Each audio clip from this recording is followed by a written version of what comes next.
So first up, who takes the throw-ins? Going forward, what we're going to do is if the throw-in is in front of the build-out line, the outside wing is going to take it.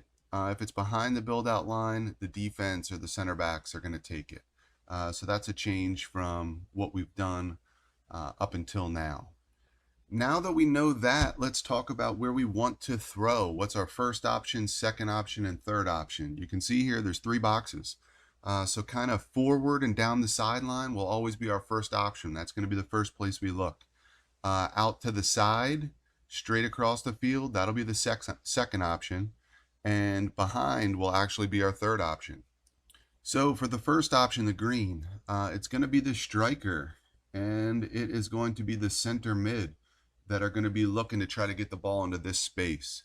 So this is going to be where we always look first. We get the ball, feet down, ready to throw. We're looking to get it down the line here, okay? Now it's important that these two guys just don't come in here and sit tight because everybody's just going to come in and mark them and everything's going to get jammed up, all right? So before we even think about that, we want to plan to move off the space where we want to get the ball, move back in. We want to move out of the space where we want the ball, move back in. Maybe we stay up top, call for the ball, and do a curved run into the space. Moving through is going to be very important for us to ever get a chance.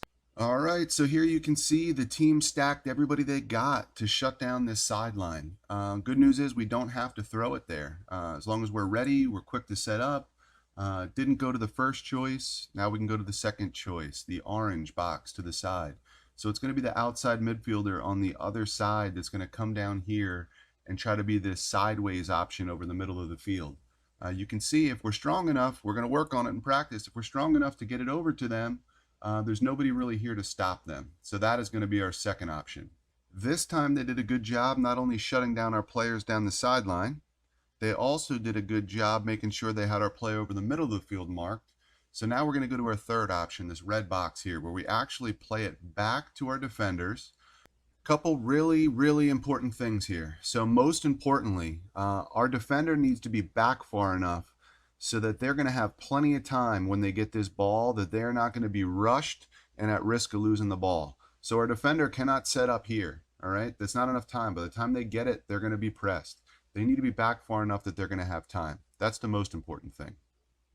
The next most important thing is everyone on the team needs to realize that as soon as the ball gets thrown back to this defender, the plan is to switch it to the other side. So this other defender or center back needs to be in a spot where they can receive a pass, okay?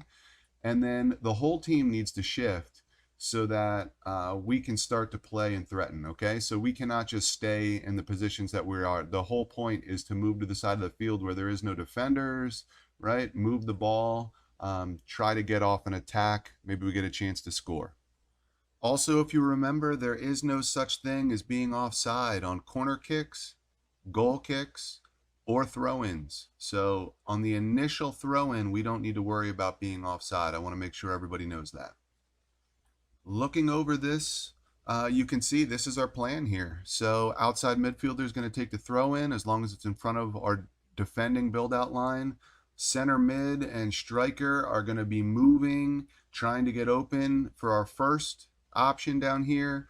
Outside midfielders, same thing, going to be moving, trying to get open over the center of the field is our second option. If none of that works, our defenders are well behind the ball, ready to receive the ball and switch field as our third option. Last thing I want to talk about here is deception, all right? We got three choices. We don't want to let them know that we're planning on three choices. We always want to start out by facing our first option, and hopefully we get it there. If we can tell they're covered, we can look over and see how we're doing here, but we still want to be looking forward, even faking a forward throw, faking like we're going to throw it, and then last minute throw it over the middle. Or fake like we're going to throw forward, then maybe fake sideways, and then last minute throw it back. We don't ever want to be standing here looking back, waiting a few seconds, and then throwing back, right? So we always want to look one way, and then once we make a decision, quickly throw it in the other direction. All right, so last up, when we get a throw in behind our own build out line, it's going to be the defender that's going to take it. So in this case, our number one option is always going to be down the side. but our two forward players now are going to be the outside mid, right? Because they're no longer taking the throw, and the striker. Center mid's going to come back to help on defense, and the other outside mid will come down, seeing if they can help over the center of the field. But we are not going to be trying to play this ball back or sideways. We're going to be going for forward and just trying to get it away from our goal. All right, boys, thanks for watching. Throw-ins are so important. We get so many of them during a game. We're going to get better and better at this. In practice, we'll work on getting stronger, quicker throws with our feet down. But most of this is going to come from watching this once or twice, making sure you're familiar with our plan for throw-ins as a team, and then getting coached in the game.